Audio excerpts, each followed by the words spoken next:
While Shannon dries off, I have wandered out to Woodburn. Woodburn is only 10 minutes from Evans Head, and if you keep driving about 40 minutes, back to Casino. And it sits on the Richmond River. On February 28th last year, this place was hit hard as part of one of the nation's worst floods. Where we're standing right now, we would have been underwater by quite a few metres. I think about 4 metres above the river height.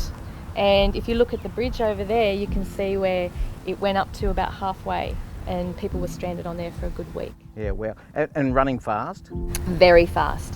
And the evidence was just in how much debris was found in the cane fields, found in our houses all upside down, found just alongside the road. There was just so much that was taken out of people's houses and spread right across the town. The flood was so devastating, it actually reached into the second story of local homes. A week and a half after the flood happened, we were able to get back to our homes. And what we walked in on was devastating. There were just not just piles of rubbish, but walls of rubbish.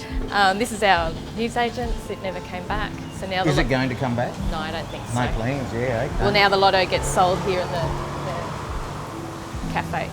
See, in the cafe up the top there, you can see the level where the water went to. A little after a month later, Woodburn was hit again on March 31st. What was the most important thing to you personally that you lost? Photos, definitely photos. We had a big box of them that we put in the bottom of the cupboard, and of course the water came up and they all got damaged.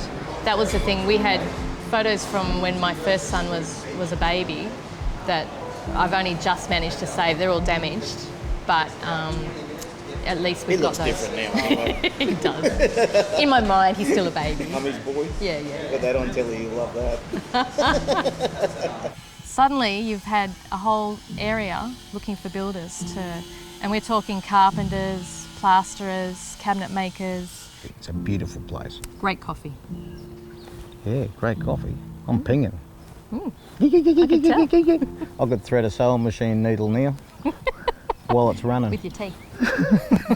Samantha also has a unique fascination with the dearly departed, which has now been made into a book. I actually have my own website called Tales from the Grave. I love walking cemeteries and just checking out different headstones, and I started taking photos of them and I thought, well, I'll just look up the history of these people, and I started writing stories on them. So the book that I've written is about the people buried in the cemetery at Woodburn. There's this amazing archive of history of people who are there. So next time you're in this area, don't pass it. Stop and stay a while. I am so proud of Woodburn people. They are just so incredibly resilient. Are you ready for the tourists now? Oh, we were born ready, Macca. We were pretty much putting everything together as soon as the water subsided. We've got the shops across the road, which you can get a beer, a pie, a coffee, and even your local medication. Everything that an Australian needs. Yes. All in one place. Good on you, Woodburn. I know. Aren't we great? Yeah, We've got everything for everybody.